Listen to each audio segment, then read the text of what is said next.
Hey everybody, Josh Sigurdson, World Alternative Media here, and we are joined here in Las Vegas, Nevada at Freedom Fest by Julie Borowski. And I've been watching her videos for a long time, and I'm really glad to finally be joined by you, so thank you. Thank you for having me on. Now, you recently put up a hilarious video, as you would, showing the glorious technocratic future we face with enforced $15 minimum wages. Yes. This is an issue that's so simple to those who know the most basic, forms of market principles, but is lost on so many because more money, good, more money, I like more money. It's just, there isn't actual logic involved. So can you go into how this $15 an hour wage hike hurts those in poverty the most? Sure. So I've actually made a lot of videos against the $15 minimum wage, and it's because a lot of low-skilled people, especially like immigrants, Spanish immigrants, they come to this country and they're trying to get a job.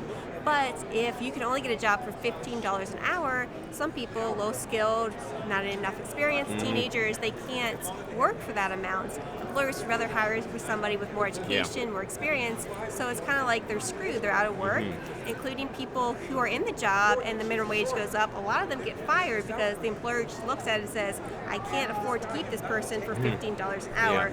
I did a video, kind of a different approach with the whole robot thing, because I've made a lot of videos against the minimum wage, and I want to reach out to people who are actually for the $15 minimum wage, but for bad reasons. Sure. So I did this video, kind of a parody, that I'm for the minimum wage because I want all jobs to be taken over by robots, because I'm a socially awkward person and I don't want to talk to cashiers. They freak me out. So I kind of thought that was funny in the sense that somebody may watch this video and be like, oh yeah, $15 minimum wage, and be like, wait, she's actually for this for really bad reasons. So yeah, well, I mean, kind of the point. It's somewhat perpetual, because when I watch a lot of these people in favor of the minimum wage, they are saying, well, we got to stop McDonald's and we got to stop Walmart. They can afford to pay. Yeah. Well, of course they can. The problem isn't them, it's the small businesses that then cannot compete in the market because they are forced to pay their employees more. The guy who's been working for 5 years and got a promotion is now being paid the same as low-wage workers. And I mean, it just perpetuates the problem. It seems illogical for the most part. And we've seen, in Seattle recently, they have raised it only, I think, to about $14 an hour so far. They're incrementally raising it. And their employment is, just getting desecrated. So I like how you kind of bring people to that message with, humor, because it's something that we need in this movement, because obviously there's a lot of people out there that are going to watch a video like mine and be a little bit like, oh, here we go, logic and, all these talking points. Because we need that fluctuation in the movement. We need the humor, we need the serious, and we need the shocking, and you do a great job with the humor. So moving on from that, I'd like to hear about the pushback you must get as a woman from, the very regressive left. I feel like there's a huge double standard when you question the logic of a left-wing woman and you're sexist, but if you're a libertarian woman, you're just an evil capitalist and you shouldn't be allowed to talk, So like her hater, Ann Coulter is someone that comes to mind. I mean, she's not someone that, as a libertarian, I'm going to be agreeing with, but the fact that the threat of violence can shoo her away, and that's free speech, but her speech isn't. It seems very hypocritical. What do you think about this? So I actually get a lot of hate from the left because I'm a woman. A lot of them mistake me for a conservative. They think, how could you be a conservative because they're against women's rights? And a lot of times they're talking about abortion. I am pro-life because I think abortion is violence. So it's a consistent libertarian position on the issue. So I get a lot of hate about that. Oh, I must hate my own gender. I'm brainwashed. That sort of thing. I also get some hate from libertarians for being a woman. A lot of them kind of assume, oh, you're a libertarian woman because you want to meet libertarian guys. That kind of stupid thing. Yes, I've gotten so much that like, oh, she's fake, she's not actually. It's kind of like a lot of women are accused of being like fake nerds, like, oh, you don't actually read comic books, you just go to the conventions, that kind of thing. And so I just get a lot of hate, and Ann Coulter gets way more hate than me. Well, I can imagine. She kind of brings it on. Yeah, she kind of brings it on. I feel like she kind of bathes in the hate. Yeah, she baits them. It's kind of funny at times. But it just seems insane, though, when you see all these people that apparently, because I couldn't stand Hillary Clinton, I thought she was just such a horrible human being.